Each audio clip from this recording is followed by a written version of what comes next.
Cedric Wolfram had two secrets.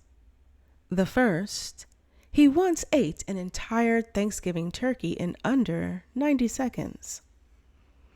The second, and slightly more problematic, he was a werewolf.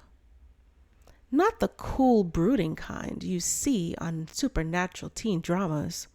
No, Cedric was more Midwestern divorcee with a Costco membership than alpha of the cursed forest. His transformations were messy. His fur came in like a rusty shag rug. His growl occasionally cracked like a teenage boy hitting puberty. And worst of all, his transformation pants kept tearing in the same places, right down the middle. He lived in Portland in a rent-controlled duplex with reinforced walls, blackout curtains, and exactly one roommate, a French bulldog named Judith, who judged him constantly. "Maybe I'm just meant to be alone," Cedric said one evening, sprawled on the couch in sweatpants with "moody but furry" written across the butt. Judith blinked at him with like a disappointed therapist. That night, after too many sips of chamomile ginger kombucha, he was trying to be healthy, of course, he saw an ad on his phone. Find your true match on Howl now. Real people, real connections, real love. He sat bolt upright, spraying kombucha onto his throw pillow. Howl now. The name couldn't be a coincidence. It was basically destiny. His people, his wolves, must have finally made an app. He tapped install so fast he sprained his thumb. Cedric tried to play it cool when he set up his profile. Username, Full Moody 32. Height, 6 feet, but really 5'10" without boots. 6'6" with ears up. Hobbies, hiking, meat prep, sniffing things. He meant spices, but left it vague. And for his about me, just a laid-back guy with a wild side, passionate about full moons, midnight snacks, and meaningful eye contact across misty forests. Looking for someone to run through the woods with, or, split a pizza. He uploaded some carefully curated photos. Him on a foggy trail with only half his transformation showing. Accidental mystery. A blurry selfie with the woods where he looked like a grumpy Chewbacca. One of him in front of a butcher shop captioned, "Support local." After 24 hours, he got a ping. "You've met your match. You've matched with Marissa, age 30, favorite activities, vintage shops, red wine, and aggressively judging cheese platters."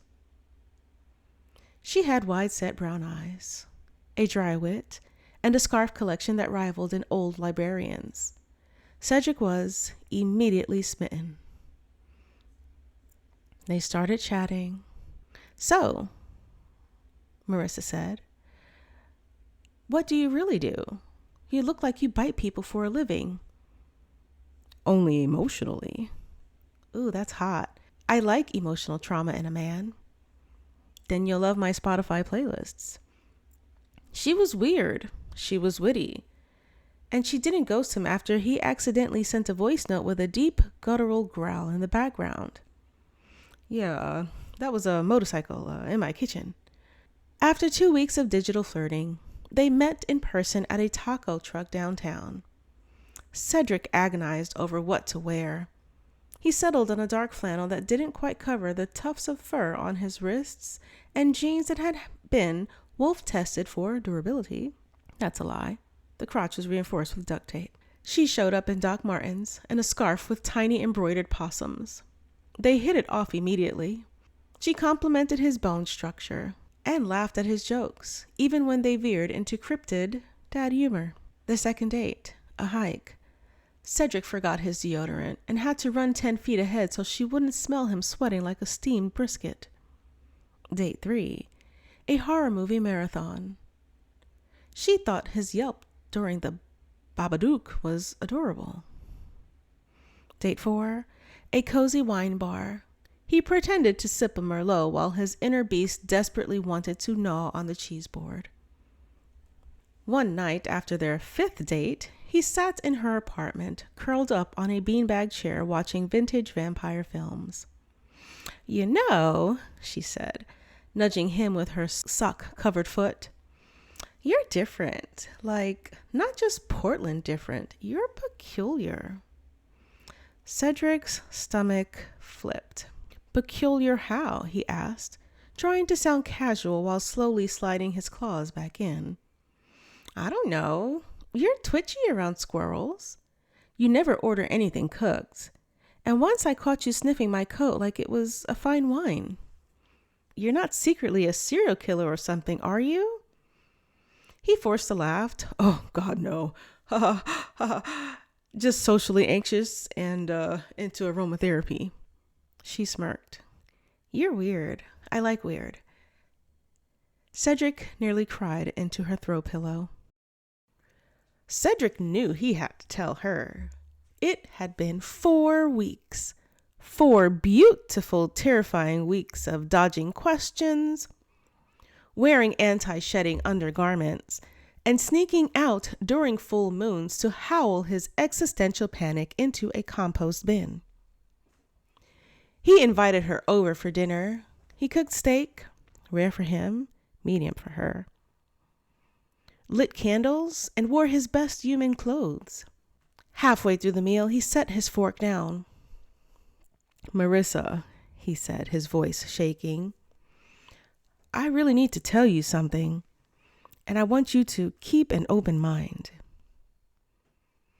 She paused mid-bite. "You're not married, are you? Because if you're married, I will set you on fire." No, nothing like that. I'm a werewolf." Long pause. "No, seriously," he added when she didn't react. "Full moon, claws, hair, uncontrollable hunger. That time I said I couldn't go to your cousin's karaoke night, I was busy chewing my own leg to avoid chasing joggers." Marissa blinked, then took a sip of her wine.